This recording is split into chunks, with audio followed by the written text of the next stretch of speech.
tekereza wisanze mu rugamba ahantu nko mu butayu, nta rusaku, nta mbunda, nta n'umusirikare n'umwe ubona, ariko mu kirere hejuru yawe hari ijisho rikureba, kandi mu masegonda make rishobora kugufatira icyemezo cyo kuba ryakurasa. Si umuntu, ni imashini. Iyi ngiyi yitwa drone z'intambara. Uyu munsi tugiye kugaruka kuri tekinoloji mu ntambara, uburyo siyansi yafashe intera ndende cyane, mu buryo isi iyoboyemo muri aka kanya. Kuri uyu munsi wa none intambara nyinshi ntizikirwanwa n'abasirikare ku rugamba, ahubwo zirwanwa n'abantu bicaye mu cyumba runaka bakana mudasobwa. Ariko hari ikintu abantu bakibaza ngo drone zikora gute, indi zigenzura, kandi koko zaba ziri gutuma ubuzima bugenda neza cyangwa ziri gutuma intambara zirushaho kwiyongera muri ino si dutuye. Kuri byinshi bibaza kuri ino tekinoloji y'indege itagira umupilote, kuri byinshi bibaza kuri ino siyanse ituma iki kintu gikora mu ntambara zigezweho kuri ubu ngubu, muri aka kanya tugiye kukigarukaho. Ugiye kubana nanjye Eric Niyitegeka. Nk'uko twabivuze ruguru, drone ni indege itagira umupilote uyicaramo, igenzurwa kure cyane hakoreshejwe radiyo, satelite cyangwa interinete, cyangwa se mu buryo tuzi nka remote control. Kuri uyu munsi wa none byagutangaza ko utabasha kurangiza umunsi utabonye drone zikunyuraho mu kirere.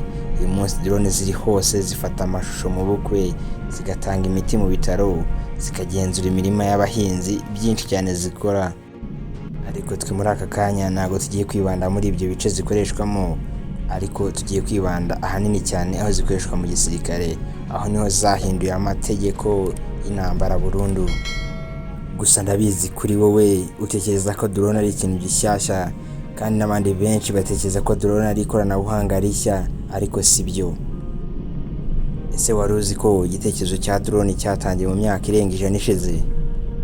Ahasaga mu myaka y'1914, icyo cyari igihe cy'intambara ya mbere y'isi ndetse n'iya kabiri y'isi. Ibihugu byagerageje indege ntoya zigenzurwa kure, zikoreshwa nk'ibikoresho byo kwitoza kurasa.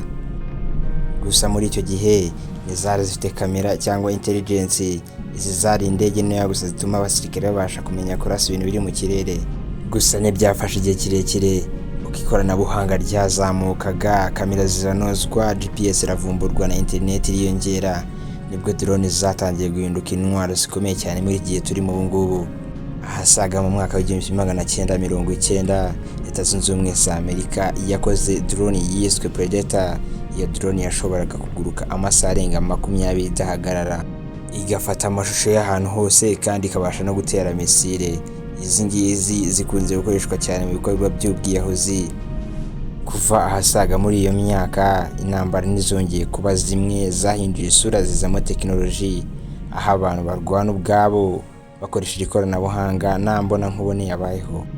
Gusa haracyari urujijo muri bamwe, uburyo izi ndege zitagira umupilote zibasha kujya ku rugamba zikarwana, ukibaza uburyo kizubakitsemo. Icyambere, indege zitagira abapilote zigira moteri na propela, izi nizo zizifasha kuzamuka no kuguruka mu kirere cya kure. Ikindi kandi zifite kamera zifatwa nk'amaso, ishobora gutuma zibona ku manywa mu mwijima, night visions, cyangwa kubona mu bushyuhe, thermal visions. Ibi ngibi bikaba bivuze ko n'uwihishe mu mwijima cyangwa mu mashyamba ashobora kuboneka bitagoranye cyane. Ikindi gikomeye ni GPS. Iyi niyo yerekana ko iri ku isi, imenya coordinate nyazo kurusha uko umuntu yabimenya.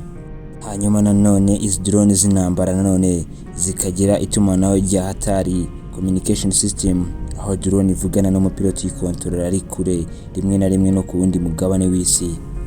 Gusa ikintu giteye ubwoba muri uru ruhande, abantu bakoresha zino ndege zitagira umupilote baba bicariye ahantu mu byumba birimo amascreen menshi nk'abari gukina video game, bikaba nabyo bintu biborohera mu kuba bakora intambara, bakica abantu nk'aho bari gukora video game. Mu ntambara z'iki gihe, drone nizo zitangira kujya imbere, aho zoherezwa mbere kureba umwanzi aho aherereye, zifata amashusho zigatanga amakuru ako kanya. Kuri ubu turabona ko ubwenge bwa muntu bugiye guhindura isi, kuko drone zahinduye isi burundu, zahinduye uburyo dukoramo akazi, zahinduye uko dufata amashusho, kandi zinahindura uko intambara zirwanwa muri iki gihe.